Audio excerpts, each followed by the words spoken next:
Do you feel some sense of like not breaking the cycle, but kind of like therapeutic to be able to have those moments with your son? Absolutely. Yeah. Yeah, I think at the beginning, both me and my wife, so my wife had an extremely hard childhood. And she's very open about this, so I can talk about it, but she was physically abused. Her mom didn't take very good care of her. She had to live with her aunt and uncle. She was in foster care at one time.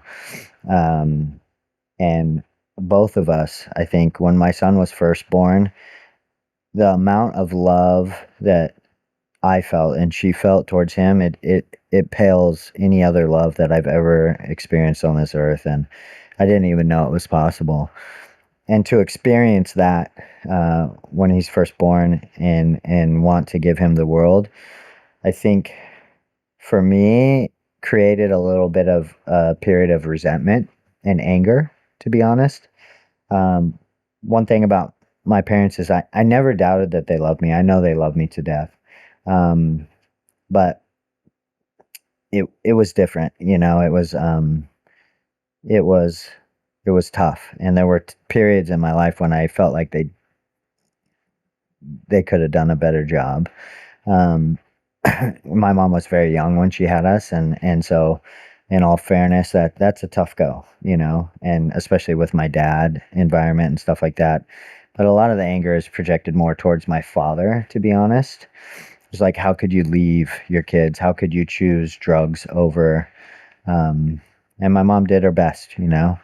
And my stepdad came in and he helped us, you know, exponentially. But um, towards my dad, it was like, how could you do that? How could you experience this, what I just experienced, and then go and do cocaine or go and do, you know, drink yourself to death? Um, and so there was a lot of anger that came was a byproduct of that. So I had a period of that. And I had a period where I didn't talk to my mom for about a decade too.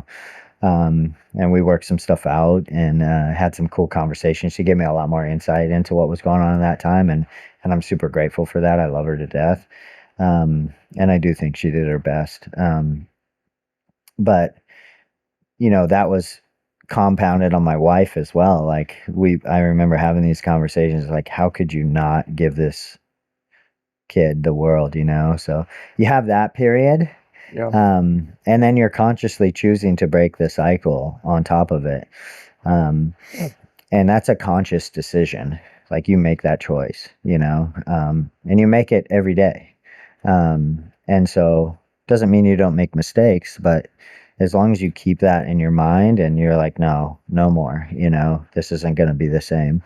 Um, then I think that that's a really cool kind of way to look at it. Yeah. Um, but yeah, we both made that decision together that we were gonna be the ones, um, you know. So Do you like if you could go back and kind of I guess mentor your younger self or tell your younger self yeah, like one thing, what would you say? yeah. Well, one thing that I would say is that there was a dark period in my life, and a lot of it had to do with stepping away from my religious beliefs. Um, and I think that I would go back and tell myself, like, hey, um, God is real. Um, you know, you're not the center of the universe, you know, um, and uh, kind of reset myself that way and encourage myself too. It's like I ended up becoming really hard on myself in when I consciously made the decision um, to kind of give my son the next level of life, or a jump start on life, as I would kind of describe it. And I would say to myself, like, it doesn't have to be done in a day. You know, I think I worked myself to death at times and I grinded myself down and I was always hard on myself. Um, it's okay to enjoy the process, you know. And you hear that quote a lot where it's like, try to be 1% better each day. I think there were days when I tried to be 100% better.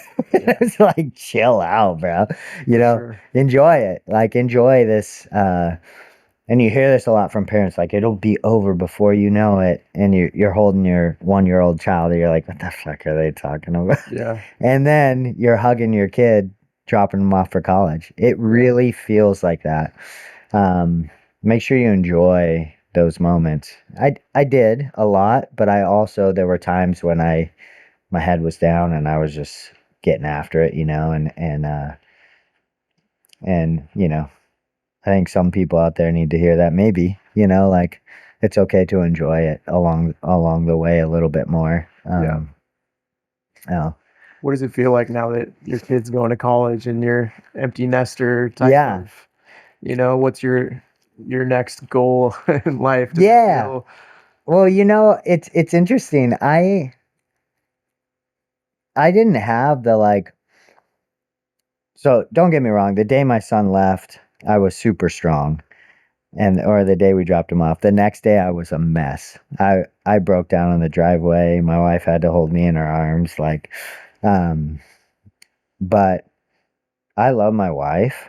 I'm very blessed to have such an incredible woman, and we're getting to fall back in love like when we first met each other, and it's incredible.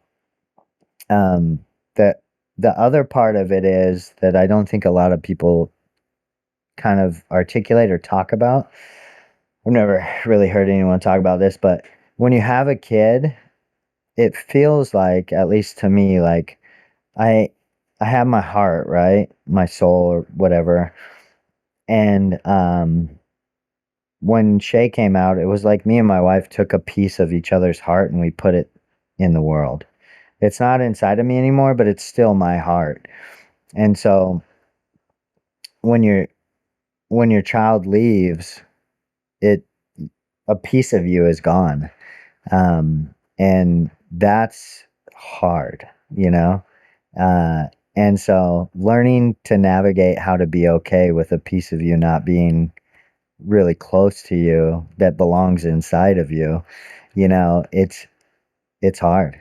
yeah, Um, but it's also really incredible at the same time. Like, you're giving a piece of you to, the world, and watching him become his own person. And like, we talk on the phone a lot, and it's like talking to a dude. Like, he's like, yeah, he's your kid, but he's becoming a man, and it's like, it's so cool, man. But on the empty nester thing, like, I think a lot of people see it as a negative, and there are negatives for sure, but it can be a really cool time in your life as well. And I think me and my wife are starting to realize that. yeah, Like, this is a really fun time. We're in our 40s, and we're living like we just met in our 20s. We don't have as many responsibilities, you know.